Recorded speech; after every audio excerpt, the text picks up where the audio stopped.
Alright guys, magandang hapon sa inyo lahat. Nandito na naman tayo sa EDSA.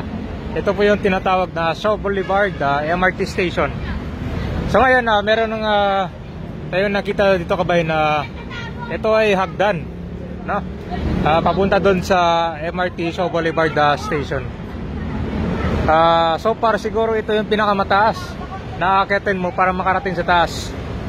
Pero ito guys, hindi lang itong stairs ang meron dito. Meron ding elevator dito, kita nyo no? Yan.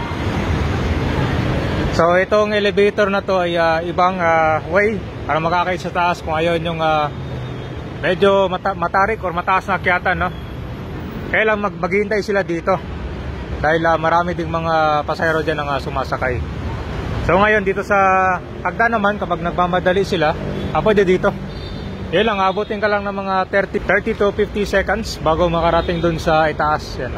Kasama na dito yung exercise. So ito guys, akyat din natin itong dito, famous stairway. Yun o, grabe.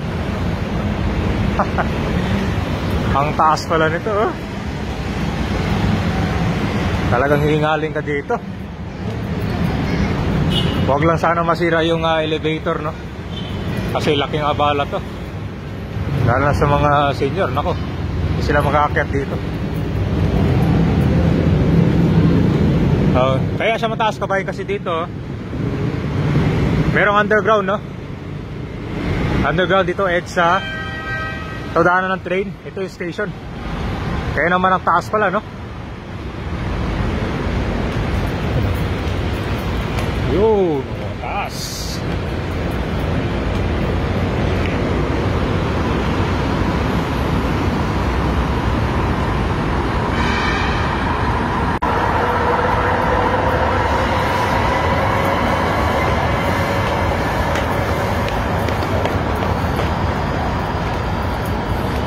Grabe.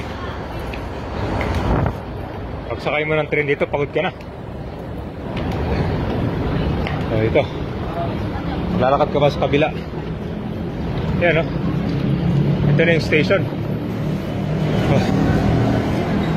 Hihingaling ka talaga pagdating mo dito kapag nag-stairs ka.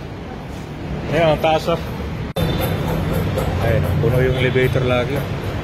Isa lang yung pwede sakyan dito eh. So ayan guys, pagdating mo dito, marami din nakaabang ha. Ayan. So ayan, malaking tulong din yung elevator. Mataas na lang siya mag-akyat, no?